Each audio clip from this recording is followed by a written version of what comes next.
Salut à tous, bienvenue dans cette nouvelle vidéo, c'est la journée des traîtres, c'est le week-end des traîtres.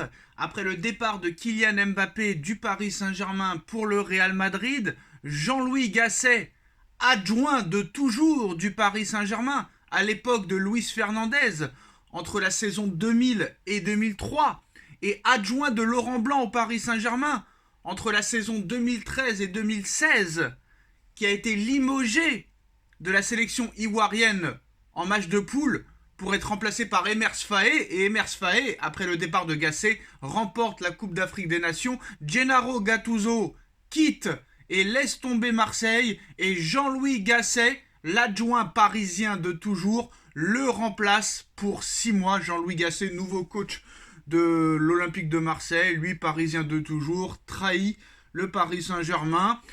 En parlant de traître, Neymar qui règle encore ses comptes avec le Paris Saint-Germain et Neymar qui règle ses comptes avec Kylian Mbappé. Neymar veut en découdre avec le Paris Saint-Germain, Gasset veut en découdre, Mbappé veut en découdre, tout le monde veut en découdre. Venez, on vous attend, on va gagner la Champions League, on va gagner la Coupe de France, on a gagné le Trophée des Champions, on va gagner la Ligue 1. Ça va nous motiver et on va tout fracasser sur notre passage. En tout cas, le PSG et Neymar auront connu une histoire d'amour pour le moins tumultueuse. Arrivé en grande pompe à l'été 2017, le virtuose brésilien avait conquis les cœurs parisiens dès sa première saison. Pourtant, au gré des polémiques et des blessures, la romance a vite viré au cauchemar. Alors que l'avènement du leader Kylian Mbappé n'a clairement pas arrangé les affaires de l'ancien du FC Barcelone, très proche de Kylian Mbappé à leur début au Paris Saint-Germain, la relation entre Neymar et KM7 aura été bien plus orageuse vers la fin. Mais alors que le joueur de 32 ans a quitté le Paris Saint-Germain l'été dernier pour rejoindre l'Arabie Saoudite et Al Hilal, dont il est déjà blessé pour plusieurs mois, ce dernier ne s'empêche pas de critiquer la gestion du club parisien depuis l'Arabie Saoudite. Alors quel culot de critiquer le Paris Saint-Germain, lui qui est blessé tous les ans, qui ne fout strictement rien. Bref, alors, il s'est moqué de la photo de Mbappé qui prolonge jusqu'en 2025, en 2022, sachant qu'il va quitter le PSG pour aller au Real Madrid. Neymar a d'ailleurs récidivé aujourd'hui sur Instagram. Le joueur formé à Santos a liké un post du compte Jogada Enciada qui commence par « Aucun joueur ne devrait être supérieur à une institution ». Alors Neymar qui like ça et qui est d'accord avec ça, ça me fait rire. Lui qui a toujours été anti-institution, le PSG lui a toujours laissé faire ce qu'il voulait et le mec like ça, c'est quand même mort de rire. C'est-à-dire que Neymar est en train de nous expliquer que en fait, le Paris Saint-Germain aurait dû lui interdire tout. C'est ça qui est incroyable. Neymar reproche lui-même aux dirigeants parisiens de ne pas avoir eu à l'autorité, de ne pas avoir eu d'autorité sur lui, de sévérité. C'est ça qui est incroyable. Et Neymar a raison. Pourquoi Neymar s'empêcherait de faire la fête, de prendre du poids, si personne ne lui dit rien? Là, je suis d'accord avec Neymar pour le coup. Le reste du texte montre clairement l'avis du Brésilien sur son ancien club.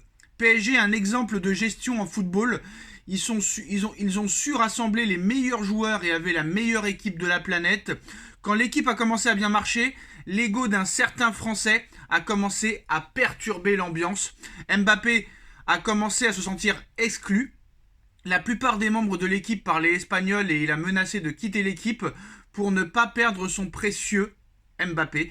Le PSG a commencé à vendre ceux qui n'étaient pas alignés sur les pensées et les idées de Kylian Mbappé et a fait venir des joueurs français qu'il voulait. Pour rappel, Bradley Barcola, Randal Kolo Muani, Ousmane Dembélé, Lucas Hernandez. Après avoir tout fait pour que tout se passe comme il le souhaite, Mbappé a communiqué au Paris Saint-Germain et à ses dirigeants qu'il quitterait le club gratuitement à la fin de saison. Et au final, voilà ce qu'il reste au Paris Saint-Germain. Plus de Messi, plus de Neymar, plus d'Mbappé, plus de Ramos. Sur la dernière slide, ce qu'il reste à Paris est représenté par le 11 aligné dernièrement. Pour ceux qui en doutaient encore, le divorce est bel et bien entériné entre Neymar et PSG, vu qu'il a liké aussi ce post-là du gars. Donc très clairement, voilà. Neymar règle encore ses comptes avec le PSG et Kylian Mbappé. Bon, ce que dit Neymar, il n'a pas forcément tort. Après, ça montre aussi que Neymar n'a pas été professionnel au Paris Saint-Germain, parce que Neymar nous explique que le PSG aurait dû être plus sérieux, plus autoritaire, plus méchant avec lui, en se montrant vraie institution, en l'empêchant de tout faire et de progresser au plus haut point. Ça, je suis d'accord avec Neymar, mais ça prouve aussi que tu avais besoin qu'une institution et qu'un club te fassent être professionnel. Tu ne pouvais pas être professionnel comme Cristiano Ronaldo, Messi ou Mbappé, qui ont tenu la dragée haute au Paris Saint-Germain pendant des années, pendant que tu étais soit blessé, soit en train de cuver ton alcool, soit à ton tournoi de poker, soit à tes streamings en ligne sur Fortnite, soit à tes cuvées en boîte de nuit, soit à l'anniversaire de ta sœur, soit à ton anniversaire, soit au carnaval de Rio, soit en train de faire des fêtes à Bougival dans ton appartement de 1500 mètres carrés. Il y a un moment donné, il faut bien que quelqu'un fasse quelque chose. Et toi, tu n'as pas fait grand-chose, malheureusement. Mais voilà, sur le fait est qu'ils disent que Paris n'est pas une institution, ça c'est la vérité. Mais je pense que j'aurais préféré que ce soit un Messi qui dise ça. Un Messi qui a eu 8 ballons d'or, 4 Ligues des Champions, une Coupe du Monde, une Copa América, des Jeux Olympiques, 25 championnats d'Espagne, 25 Super Coupes d'Espagne, 25 Coupes d'Espagne, 25 Super Coupes d'Europe et Coupe du Monde des clubs, plutôt qu'un joueur qui n'a presque rien gagné, à part une Ligue des Champions grâce à Messi en 2015 avec le Barça. Donc voilà, ça me dérange un peu. Mais c'est vrai que quand tu vois la photo Mbappé 2025 et tu vois qu'il part libre en 2024, c'est assez marrant. En tout cas, voilà. Très clairement, Neymar en veut encore au Paris Saint-Germain et à Kylian Mbappé. Mais ça prouve un petit peu quand même la jalousie qu'a Neymar envers Mbappé. Parce que Neymar, bientôt, plus personne va se souvenir de lui. Hein. Ce n'est plus un joueur de football depuis maintenant plusieurs années. Et en plus de ça, il n'est pas prêt de rejouer au football, apparemment pas avant août ou septembre prochain. Donc voilà.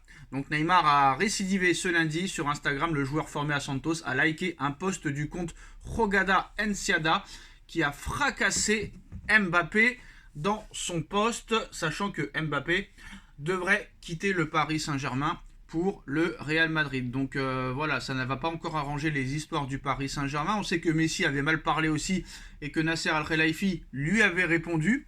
Est-ce que les dirigeants parisiens ou Nasser Al-Khelaifi va répondre à Neymar ou est-ce que Mbappé va répondre à Neymar? Réponse à l'avenir. Dites-moi en commentaire ce que vous en pensez. On like, on partage, on commente, on s'abonne et on se retrouve très vite pour une nouvelle vidéo. Tchuss.